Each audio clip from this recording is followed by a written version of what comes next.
right, a beautiful day wherever you're watching us. Thank you so much for joining this wonderful edition of the program, the Spotlight Talk Show.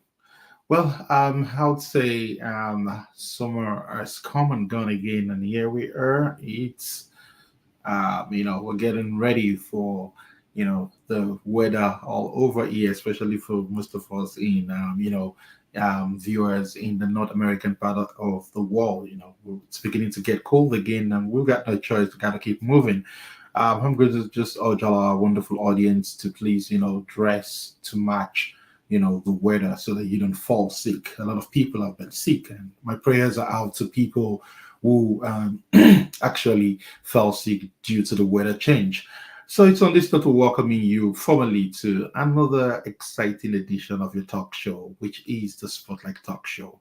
Spotlight Talk Show is that educative, entertaining, and enlightening talk show where we bring to you cream de la cream in the community, where we talk about politics, we talk about celebrities, we talk about lifestyle, we talk about all encompassing factors that could be impactful to the community. And most importantly, because it's Spotlight, we bring to you people doing exceedingly well in their own chosen genre of life.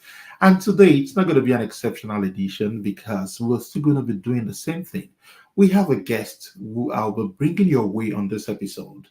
This person has been on this show sometimes early 2022 when she launched one of our first book then, which was, a very phenomenal book.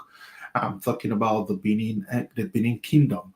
The book was well rated. It was talked about at different forums, different communities, but was launched in different parts of the world. But today we are not even talking about what achievement is about the book. Today I'm bringing her because there have been a lot of development about this author, this cultural advocate. She's also a CEO of a television outfit, and she is an executive director of. There've been a lot of new things about her, and I decided we have to bring her back again. Well, one thing about this talk show is that we also do it to inspire people. People, your stories that can inspire other people. And ladies and gentlemen, it's such an honor to let you know today I have with me in the studio one with no other person than the same phenomenal lady the last time. Who am I talking about? I'm talking about NEKPEN OBASOGIE. Thank you so much, NEKPEN, for joining us again on the Spotlight Talk Show. We are so excited to have you. Thank you so much, NEKPEN. Thank you, Akim. Thank you for having me on the program today. Thank you so much for your support. Last year you brought me to this program, and today I'm also here with you. Thank you for your support. We support each other to grow in the community, right? Exactly. All right, Nepen, for some people who might not know you, we know you very well for all the good works you've been doing, all the advocacy you've been doing in the community, but some people might not still know you well. I would want us to have a recap about you. Tell us who you are, your profile, your upbringing, and where you are currently, just for people who don't know you to be able to resonate with why we have such a beauty with brains with us on this edition of the Spotlight Talk Show. Thank you, Akim. My name is Nekpen Obasogie. I am popularly known as the founder of Nebo TV. So, Nebo TV is a platform where I promote Benin history, specifically African history. So last year, I initiated the Edo Language Day worldwide. This year was actually the first year that we organized Edo Language Day in 5 locations worldwide. Recently, I also founded an organization here, not for profit, Nigerian Canadian Multicultural Center. The office will be open soon, few days from now. The office will be open here in Etobicoke. So I'm also an author. I've written 2 prominent books so far, and I'm launching the second book next 2 weeks. I'm also a PhD student at the University of Toronto. So I have a handful of activities, I'm telling you. All right. Thank you so much, Nightfed. I'm sure our audience will begin to understand the reason why we have you with us today. If you don't know, Nekpen Obasage is a very loaded community person who believes in collaboration. She believes in development. And she's a cultural ambassador. She is a supporter of good things. On this note, there was one big one you mentioned, a doctorate degree in view. The last time we had you, you had not started this, but now I'm sure the next time we'll be having you, I'll be having the honor to be calling you Dr. Nekpen. But before we go to that, I want to ask you, congratulations on the commencement of your doctorate degree. Would you share with us what is your driving force? What keeps you going despite all these things in your hand? You're still in school chasing a doctorate degree. Tell us, please. Because I never stop dreaming. I keep dreaming. Whenever I dream about anything, I put, kind of apply action to it, you know. So recently, I came out with this idea of implementing a not-for-profit organization that will serve the African community, Nigerian community as well. Because I live here in Etobicoke. Where I live in Etobicoke, there's no community center. So, I told you, I don't stop dreaming. I keep dreaming every day. I always sought for gaps in the system and make sure I provide solution to bridge the gap. You understand? So I came out with this idea that we should have a community center that will serve the African people, Nigerians, especially immigrants who are coming to this country. They definitely need orientation sessions when they come to this country that will help them to integrate successfully into the mainstream society. So we are working on it right now. A few weeks from now, I think we're going to launch the new organization. I'm expecting Akim to attend the launching as well. So that's my new program right now. Stay tuned. Yeah, I'm going to come to that. But basically, for our audience, please, let's pick up that. Let's not stop dreaming, and let's never be comfortable. Let's not find any comfort space until, we just keep dreaming and dreaming. I can't wait to begin to address you in the community as Dr. Megben. I'm going to be one of your loudspeakers. Thank Your you. cheerleader. Well, wishing you all the best. We know it's not an easy journey, but we continue to pray for you. On behalf of myself and my team, we wish you all the best, and we pray you're gonna come out in flying colors at the end of the day. Keep doing us proud. We are proud of you, Nekben. Let's Thank move you. to the next question. Now you did mention it when you were talking. That there is this trend. I've heard about it on three different news tabloids that you were appointed a chapter leader of the Canadian Chamber of Commerce, the Toronto chapter. What is this Chamber of Commerce all about? Is it a non-for-profit? Is it a government organization? What is it all about? And how did you become a chapter leader? We want to know more about it and what's your story about it. Yeah, this position came to me as a surprise. It's not something I've ever anticipated in my life. So, when you keep working in the community, people are watching. They know your capacity, they know your potential, what you can do. So this position came to me because of what I'm doing in the community. Somebody who had been following me called me and told me, you know what, Nekma, I know you can do this. You can do this. You can manage the Toronto chapter. The Canadian Black Chamber of Commerce is an organization that helps to boost Black businesses in Canada. So I'm very fortunate to be appointed as the chapter lead for Toronto chapter under the Canadian Chamber of Commerce. Akim, are you there? I can see you. Are Yes, you there? I'm Oh, with okay. I'm you. sorry. I'm sorry. You are the spotlight. We put you on the spotlight. Oh, Please go sorry. ahead. So yeah, I'm not the leader. I'm the leader of the Toronto chapter. I'm very, very honored to be bestowed with such a prestigious position here in Toronto. So we are working on it right now as well, like what I told you, and we're going to be launching the chapter soon. Soon. All So right. whenever we have the dates, I will stay an asset in the community. Please I'm let us expecting Nigerian community to support me, especially this new organization, the Nigerian Canadian Multicultural Center as well. So I have two events coming up soon. That's Nigerian Canadian Multicultural Center and the Black Chamber of Commerce. So awesome. yeah, Awesome. I told you I have a handful of activities.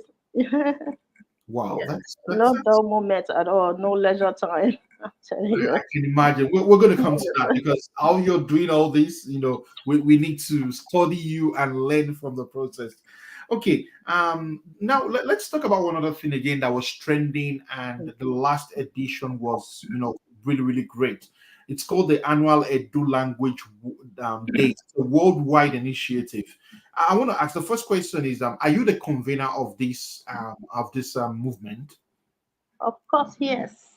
Wow, Of wow. course, yes. I think I made history. I, Yeah, I made a global history with yeah. that. Tell us about it. I What keep is it? dreaming. I told you I keep dreaming. Last year, I had a partnership program with the University of Benin. Uh, some professors from the Department of Linguistic Studies were teaching Edo language on Nebo TV. So I organized a Edo language seminar. Was it on August 13th? I organized this seminar. It was first, I think it was the first seminar, Edo language seminar worldwide. I was so impressed with the way the Edo people turned up and attended the event online, up to the former governor of Edo State, Chief Lucky Igbinedion, attended the event online. So it was very impressive. I keep dreaming. Something came to my mind that with the success of this event, wouldn't it be nice if I just declare today as a dual language day worldwide? So I did that. Immediately I did that. I asked some of the elders, including the former governor, to endorse it. They were very, very impressed with such an initiative. Many of them endorsed the declaration. So after that, I organized a committee because I cannot do it alone. I keep saying it that if you want to grow, you grow by seeking support from the public, right? So I organized a committee, and some of my committee members were very, very impressed with this initiative, especially those in the United States, because we have a big population of the adult people in the United States. So they supported this program, and this year we successfully hosted the first annual Edo Language Day worldwide. History was made. Wow, Okay. wow, And this program really, captured global audience, global media, up to China's TV reported this news, especially the event that we did here in Toronto was reported on China's news, on NTA International. Many platforms reported this news, even bloggers. I was so surprised that sometimes when I open my email or internet, I see some article written about me, about a dual language day. Oh my goodness, I say, oh yes, I think I'm really doing something positive that is impacting the global audience. So yes, this year I succeeded with the support of my committee members to host the Edo Language Day in 5 locations this cool. year. What are those locations, please? Yeah, 4 locations in Edo State, then Toronto, so 5 in total. So next year, we are currently preparing for next year's events. I don't know what I'm expecting as I'm here right now. I don't know what I'm expecting. I remember last year when I initiated the program, I never knew that it would go this big, you know. So I don't know what I'm expecting for next year's event. I know for sure that it's going to be better than what we did this year, for sure.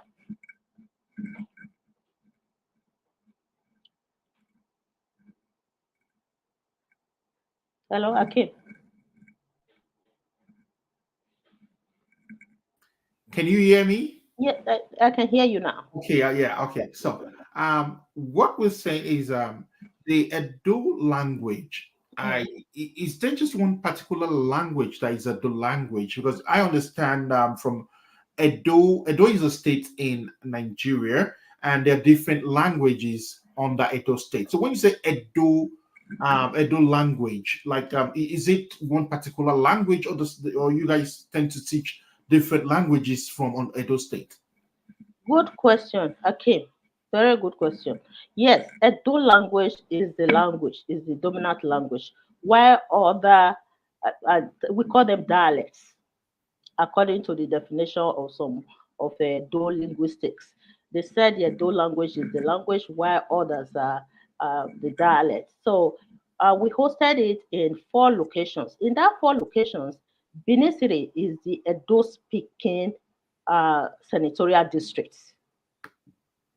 So we have 3 senatorial districts in Edo State.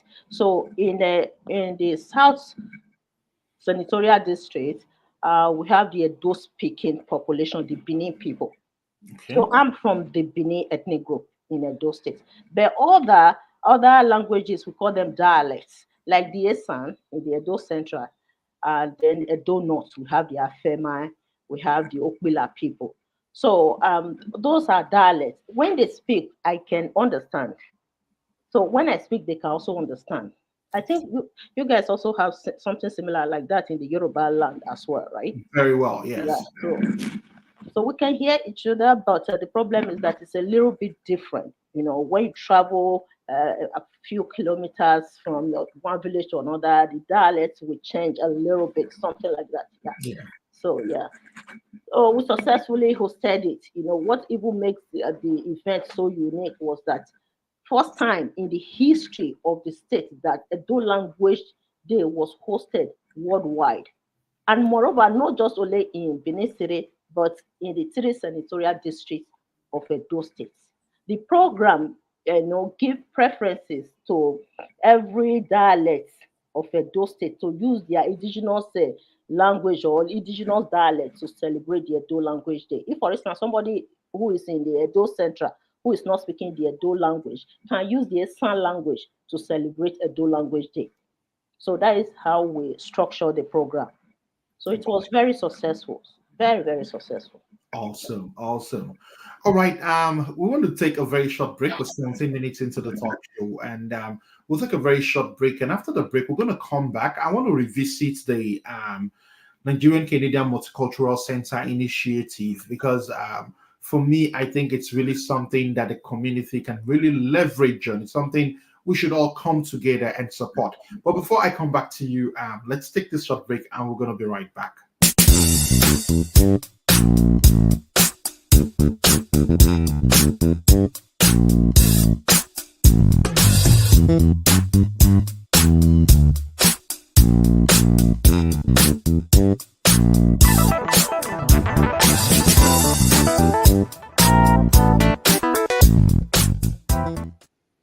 All right, welcome back wherever you're watching us. It's still the Spotlight Talk Show. My name is Akin, and I still have with me the lady I call Beauty with Brains, the lady that never stops dreaming, our doctor to be, NEKPEN Obasagi. Let's join her back in the studio. Thank you so much, NEKPEN, for being a part of this edition. And let's cut to the chase again.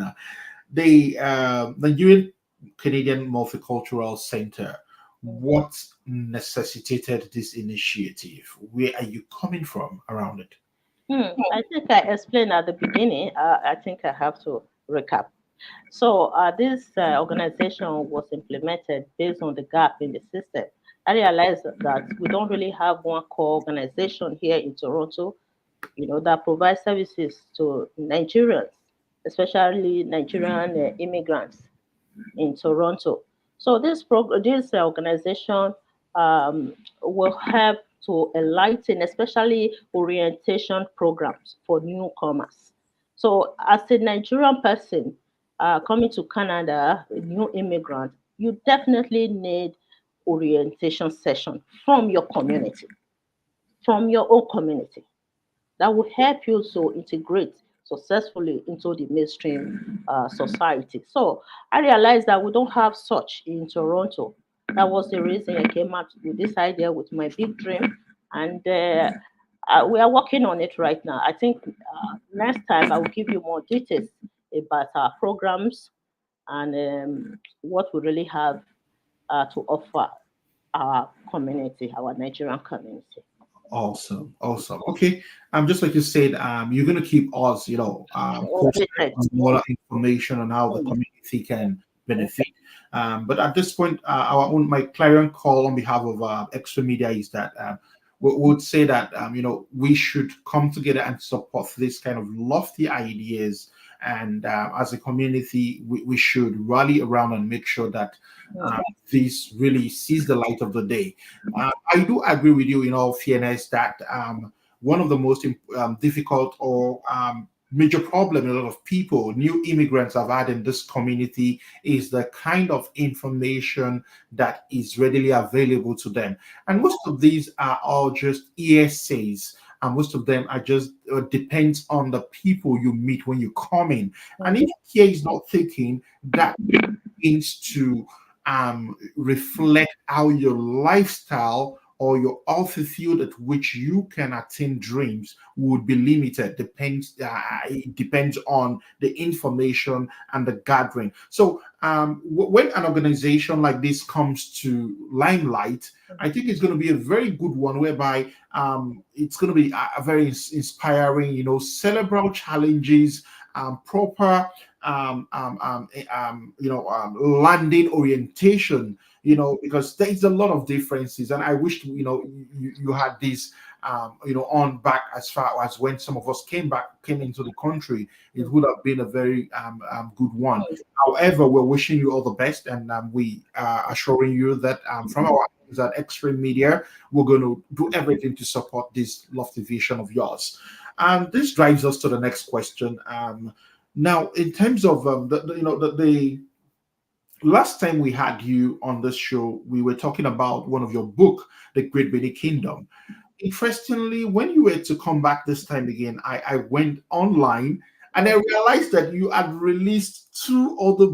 published two other books, making One, three no, books now. one, One. one. Yes. Okay. The third one, we Okay. are still working on the third one. I'll say right now. But Okay. the second one, this is the second one. Yeah, the Benin Warriors. We have scheduled the third one to be published next year. Okay, that's the Benin Bronzes, right? The Benin Bronzes will be Okay, published that's gonna next year. come out next year. Yeah, Oh my yeah, god. yeah. Oh my god. So let's talk about these. So I have the two books here. Okay. They are both 200 pages each. Wow. Wow. Wow. Wow. This Yes, is 200 pages. so let's could you tell us about you told about the first one, but for that of the Warriors, could you run us through what is it all about? The one that will be that's currently published now. What is that book all about? Yeah, the Benin Warriors and the British colonial rule in Nigeria. It's a book that depicts the oral and written historical accounts of the military might of Benin and its warriors, I would say, warrior kings in the pre-colonial era. The book also highlights the British colonial violence in that part of Africa, how uh, the country now known as Nigeria in the 19th and 20th centuries, how the Europeans invaded Benin, the destruction of Benin, the military and geographical arrangement of the old Benin Empire was shaped by the conquest of Benin by the Europeans in the 19th century. So in this book, it's a kind of, like what I'm not sure if I discussed about this the first time I came to this program, that when I started researching on Benin history, I realized that majority of the books that were written based on the relationship between the Europeans and the Benin Kingdom were written by the Europeans themselves. These are the people that colonized us. They are the same people that wrote about our history, their relationship with us. So, in most cases, these people distorted our history. So, since I've been researching, I've been focusing only on the relationship between the Europeans and the Benin Kingdom because I realized that there's a gap in the research in Benin. So even our Benin historians, many of our Benin historians, they write about Benin history, but majority of them don't look at the relationship and the role that the Europeans play in shaping the political and social structures of Benin. So this has become my area of focus in terms of the research. Awesome. That makes me want to ask you again. Um, NEKPEN, in for your doctorate degree, what are you focusing on this time? For my doctorate degree, I'm focusing on researching on colonialism in Africa, Awesome. the colonial power in Africa. If you look at most of my work, for instance, even my documentaries online, I research more on the Europeans, the impact of the Western colonial power in Africa. So for my doctorate degree, I'm also focusing on that area. I don't want to deviate, you understand? Otherwise, I will just be all over the whole place. I'm doing a lot of things, so I have to be focused. So my program and my book, I make sure they all right, So I'm doing research on my books. I'm also researching on my schoolwork. So it's everything comes together to be one single topic. Yeah. That was why I asked that question, Yeah. which takes me to the next question. I asked this question last time. I must ask it. Ask again. You know, you are a mother, an author, CEO of Nebo TV. You're a chapter lead. Now you're opening a new not-for-profit organization. You're doing your PhD. Please, how are you managing all this? Canada is a lot of stress on its I'm own. telling you, like this book, you know what I'm doing? We have to find a way to balance things.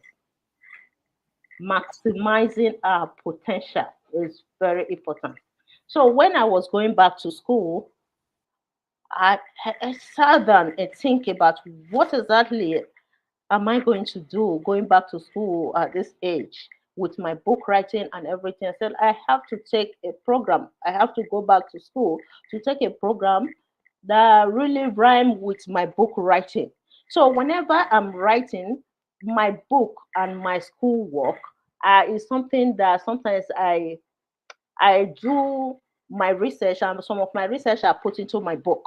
You understand? My schoolwork I put into my book so that it will maximize my potential. You understand what I'm trying to say right now? So we try to find a way to balance things. I told you earlier that no leisure time, no leisure time, no playtime. I make sure I use my time productively. You understand? So it's very important. I know I have a handful of activities, and people are also helping me. People are helping me. My door people as well. They're also helping me. I also employed people that also help me to do some of my work, especially the Nebo TV. I have a girl that is presenting on Nebo TV. Oh no, she just came back and she's currently working on Nebo TV right now. So I have all those things around me that helped me to keep growing. All right. Okay, thank you so much, Nekwen Obasage. We want to Is take a this on live broadcast or is just pre-recorded? no, it's live. We are live right now. Oh, are We're you serious? streaming live now. We're streaming live. Yeah. Oh, okay. All right. Right. So let's take another very short break, and when we come back, we're going to talk about on the 4th of November what is coming up. What is that big thing you're planning? And Yeah, the launching of this book. yeah, we're going to come to that. Let's take a Okay. very short break, and after that, we're going to come to that. I want to implore everyone watching, please just stay tuned with us. We're going to go on a very short break, and after the break, the program continues, and we'll continue with our guest in the studio.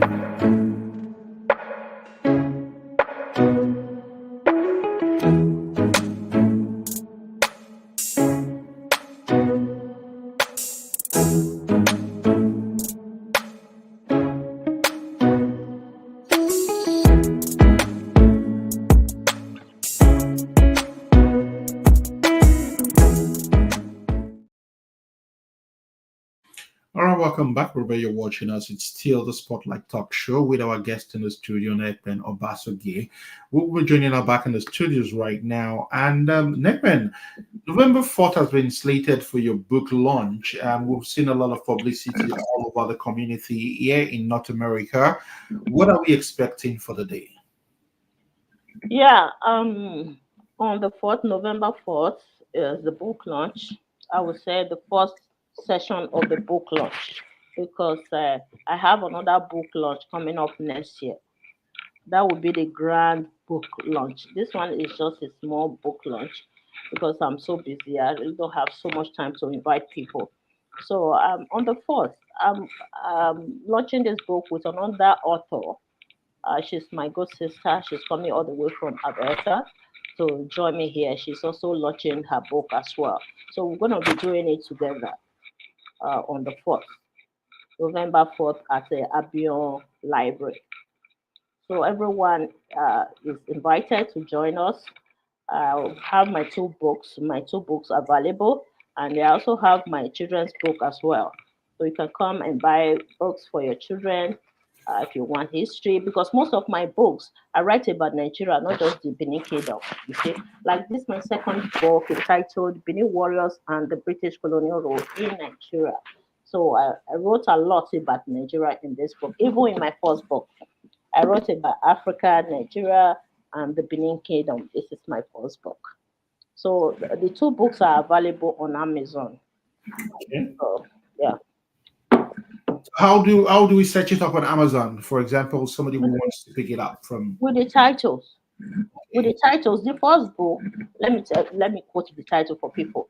The first book is titled "Great Benin: The Alcazar of Post-Colonial Culture and its Relationship with the Europeans since 1400 AD." While the second one is titled "Benin Warriors and the British Colonial Rule in Nigeria." So you just type it on Amazon, it will pop out. All right. But the second book, we don't have it on Kindle. I'm going to post it on Kindle on November 4th. November 4th, the launching date. So far, if people want to order the book from me directly, you can also call me with my phone. My phone number is 437 You can call me and place your order directly from me. I have many copies at home. You know, like copies. They are Okay. big history books. And what if we have people who wants to buy and resell for you, or are you open to such partnerships? Sure, for sure. Yeah, we can negotiate. We can partner with the sales. Yeah, for sure. All right. So I for will. people watching us, please, those books are on Amazon. You could Google them. Or you go to Amazon and search for them with a title. We're showing them on the screen. The first one is the Great Benin Empire, the Alcazar of the post-colonial cultural and its relationship with the European since 1400 AD. And the second one available there is Benin Warriors and the British colonial rule in Nigeria. These books are historical artifacts and well researched by our guest. And I think it's The something. third book is coming. The, Yeah, yeah. When the third book comes, the we're third going to book talk about it as is well. very interesting. I talked about Benin bronzes in Western museums. Oh, Western museums, the ones yes, at the yes, museum. And that yes. reminds me, I remember, was it recently some artifacts were returned from, the United Kingdom back to UK. Did you keep a track of these information? And are your people very happy that, these artifacts eventually returned to base? We are very much involved with the return of the Benin artifacts. Last year, I was invited by Smithsonian Museum to join the celebration for the restitution of Benin bronzes from Smithsonian Museum in Washington, D.C. back to Nigeria. I attended. I met La Mohammed and some politicians, Nigerian politicians, in Washington, D.C. last year. Did you see the pictures? I think I posted the pictures when I came back. Right? Oh, I didn't see Yeah. that. Oh, Uh, yeah. Not this one. no, Not not this one. This was during your. Okay. No, I It's, didn't see. I would have seen it then, but I'm not. I don't have it here in the so studios. yes, I was really privileged to be invited. It was historical. I really appreciate. And that event is what really led to the production of my third book, Hmm. The Bronzes. The Now, Bronzes, the I don't know if community your book is support. talking about the natural resources of the Bronzes in Benin, on the Edo soil, or the ones outside. So I'm talking about those outside, Hmm. how they were looted, the plundering of Benin cultural artifacts in 1897 when the British invaded Benin.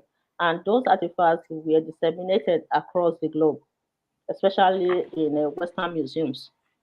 So as we are sitting here, many of Benin artifacts are sitting in different Western museums, and some of them have totally refused to return these artifacts.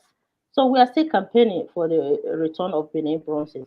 Could you believe out of more than, I'm not sure how many thousands of artifacts that were looted from the palace of the Oba of Benin in 1897. Few, not even up to 1% of those artifacts have been returned back to Nigeria. So we are still campaigning. As we are speaking, the British Museum houses the highest number of Benin bronzes, and they are still proudly exhibiting those artifacts in 21st century. These are artifacts that were looted by their predecessors Hmm. Hmm. during the colonial era. Well, So yeah, we are it still is very campaigning. unfortunate, though. I want to believe we're going to get to a time whereby the will actually like what's happening in Canada now. The renaissance of the um I want to believe that with time, they're going to get things perfectly right, return those things, apologize, and do the needful parts that they should do as a civilized country. I want to say thank you so much, NEKPEN. This is how far we'll be able to go on this edition. But Thank before we go, we want you to inspire other young entrepreneurs, other young authors, visionaries outside there. What your candid advice would be. Then you also have the floor to wrap up with whatever you have to say in regards to any of your most important present need that you need the community to rally around you. Yeah, like I said at the beginning, that I never stop dreaming. Never ever give up on your dream. No matter how old you are, if you don't make it when you are in your 20s, you will make it when you are in your 30s, or you make it when you are 40s.